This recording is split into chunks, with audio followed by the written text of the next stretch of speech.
What's up, guys? It's your boy Ryan. I hope you had a happy Christmas and a Merry Kwanzaa. I hope you have a great holiday and I hope you have a happy new year. Sorry for my complete radio silence for the past few months. I know I haven't posted a video in a couple of months or posted to my Instagram. And the reason is because, as I've stated before, college has been kind of hard. And I've been really trying to focus on my academics and establishing my life there. And really, that's no excuse for not posting. I need to be better at that, and I'm definitely going to try and do that in 2019. A lot of people, it's New Year's, they're going to talk about what they learned in 2018. And the problem is, I already talked about what I learned at the end of high school and at the end of my 19th year, and I don't want to get repetitive. So I'm gonna do just, the past few months, what you've missed while I've been gone. The top 5 things I learned in my first semester of college. Also, guys, this holiday season has really, zapped me of energy. I am, so tired. My first thing that I learned in my first semester of college, may be kind of obvious to some people, but to me it wasn't. It is all-nighters objectively suck and are terrible and never do them. I had this big biology test coming up. As you may or may not know, Halloween is one of the most important times of the year, especially in college. And it's really a time to make a good impression, especially because no one knows the costumes that I normally wear, so I don't have to come up with anything new. I can just recycle my old superhero costumes and everyone thinks I'm original. It's awesome. So I had a few parties to go to, so I really wasn't getting ready for that test that was coming up. And really that idea was about as good as a bad idea. So I just, went to the library.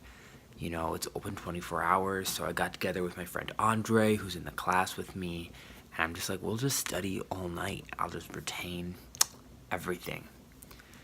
Yeah, I retained nothing. I did not come out of that night knowing anything more about the biology of the human eyeball any more than I did, before that night started. And I really learned that, nothing good happens after 3 a.m. It's debatable if good things happen after, midnight or 1 a.m. or 2 a.m., but I think it's a hard and fast rule that, nothing good happens after 3 a.m. I'm pretty sure while trying to find the bathroom in the library, I saw people having a 3-way in, the aisle of the library, not even in a study room, just in the aisle. And you'd think that wouldn't be a place people would do that. That's what I thought. But I guess I was wrong, and apparently the library is a great place to, try new sexual things, which, was kind of scarring on my unprepared eyeballs. And that was really all I remembered the next morning, is that act I saw performed in the biography aisle, and the sheer amount of Cheetos me and Andre ate throughout the night. So, the second thing I learned relates to the fact that I joined a fraternity. You saw some of that, I talked about the recruitment process a little bit. Most of it I can't really talk about because it's all, secret, because I'm pretty sure nothing makes a fraternity different than a cult other than, it's more fun and no one gets brainwashed. I joined Dylan's fraternity, which is the one I really wanted to go to. I got a bid from Jason's oh, we're fun and awkward fraternity, but I was no, I want the fun guys who yell whenever someone does anything. And that's a fraternity I got. So I was really happy to be in the same fraternity as my man crush Dylan.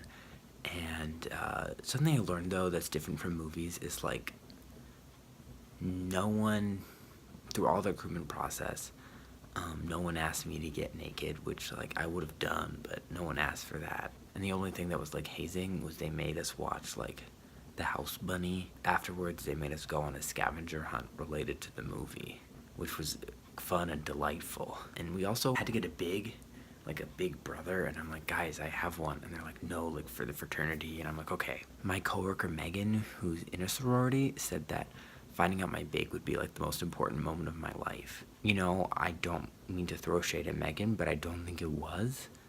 I didn't cry like she said I would, even though I was disappointed because I kind of wanted my man Dylan to be my big. But I got this guy Lancer, and Lancer's a cool dude. He's really passionate about protein and comic books, and those are 2 pretty cool things. So I think I'm gonna learn to really get along with Lancer. He seems, really cool. He does make videos on TikTok though, which is kind of But like, I guess he's fine. He seems nice. He bought me a hot dog and a Gatorade once, so like, that's pretty dope. What was this point on? I don't have Tyler to remind me anymore. Oh yeah, it was on, what? Yeah, no. It was that, people don't ask you to get naked when you're joining a fraternity. So, like, just be aware of that. Third thing I learned, in my first semester of college, and this is kind of embarrassing to admit, don't call people when you're drunk from too much hot chocolate. I don't drink. No, I don't. But, one time I had a lot of chocolate. It was at, like, the formal for my fraternity, which is, like, in this nice little, like, they, like, rent out a hall for it, and we get dressed up. And it's basically, like, prom again, which, is slightly triggering because I remember my prom disaster. But, like, it was cool. It was fine. I went with my friend Megan, just as friends.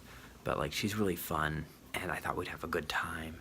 But then I kept having all this chocolate, and, I started to get, dizzy, like, from all the sugar, and just, like, all these emotions kind of came up, and I was dancing to Total Eclipse of the Heart, which, as you know, is a very special song to me, and I just started to feel all these feelings, and I thought of this friend from high school who may or may not sing, and her name may start with a T and end with an A and rhyme with Talia. I thought about how I felt about her in a way I never really had felt about anyone else. So I decided to call her, and now, after all these years, tell her how I felt while crying and confused from a lot of chocolate. I can barely string together a coherent sentence as it is, so that was rough, and it made no sense, and I'm pretty sure I talked about dinosaurs at one point. And definitely I talked about Frozen. It was bad, like on a lot of levels. I left her like 3 voicemails. Like 3, that's one more than 2, and that's 4 too many. I've never been more embarrassed, and I literally showed up to school in my underwear once. I kind of wanted to just curl up in a hole and disappear. And Megan was really hurt that I would do this when we were at this dance. Like, I came with her, and I was ignoring her, calling this girl from high school, and it was so lame. I was so lame. Ugh. And, like, I can't undo that. Like, once it's done, it can't be undone.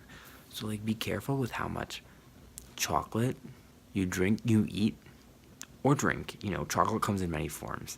Just be careful, because chocolate can really mess with your judgment, make you do some crazy things. The fourth thing I learned, relates to that. It's that it's important to apologize.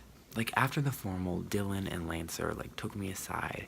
Were like, hey, you were acting like an idiot baby, and you kind of hurt Megan's feelings, and you kind of acted, in a way that isn't fitting of, like, a proper gentleman.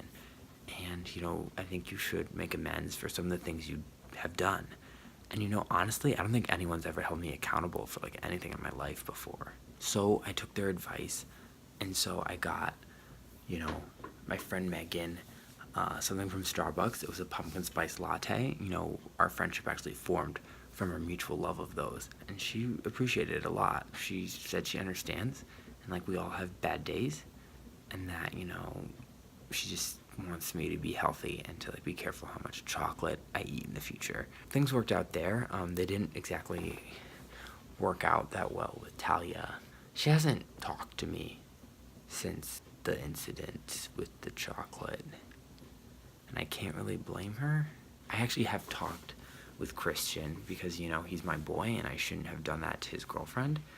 And he, he's forgiven me. He just asked that I Venmo him $50 and send him a picture of me vomiting on myself. Because, of all the hard times I give him about vomiting on me at soccer camp. Christian might not be a very good friend. It's fine. I'm just going to ignore that thought. He forgave me, and so, like, now we're cool. The fifth thing I learned, relates to those friendships, and it's that friendship is hard. It's hard to, stay close to your friends, especially your friends from high school. Like, I used to hang out with Tyler, like, all the time, and I haven't seen him since I came home for Christmas. Like, and we might meet up, and, like, I just want to seriously, like, go to his house and play Mario Kart. But, he wants to do something, like go ice skating or go snowboarding, which is mainly him just watching me roll down the hill like a cartoon snowball, fun winter things. So I guess I'll do that, but just our relationship's different. And, like, I text Gabby sometimes, but, like, she's busy in college. Stacy with the CH has actually been pretty good about FaceTiming. And Derek texts me, like, pretty regularly, like, whenever something makes him think of me, which is mainly someone annoying him, but, like, it's kind of really sweet. He'll text me, like, hey, someone was annoying me today, made me think of you. That's, like, honestly one of the nicest things anyone's ever said to me. And I talked about all this, with Dylan because, we went on a hike because Dylan loves that and I love that. And Dylan, as someone who's 21 and can legally drink chocolate, explained that as you get older, you have to be more international in your friendships. And he means international by, like, making sure to take the time out of your busy day to, talk to the people you love, to call your family, to call your friends, to make time to see them because, you only get busier as you get older and it gets harder to see your friends. So it's important to set aside that time when you can. Like, sometimes you're just too busy, but, like, when you have that time, plan it and plan ahead. Otherwise, you'll start to lose touch with your friendships. And that's really sad. And it's sad that my friendships are changing, but I guess it's okay. Either way, that's what I learned in my first semester. And I had a good Christmas, with all that new knowledge. I thought the best way to share that would be sitting in a rocking chair, in front of a roaring Christmas fire. I hope that new knowledge helped. Be sure to like this video, hit that subscribe button, and hit bell for notifications of when I post a new video, which should be sooner. January is looking like a crazy month for me, but I'm going to really try. And comment below with something you learned this fall, like something you learned this new semester of school. I'll talk to you soon. Chichuaya, my peoples. Bye.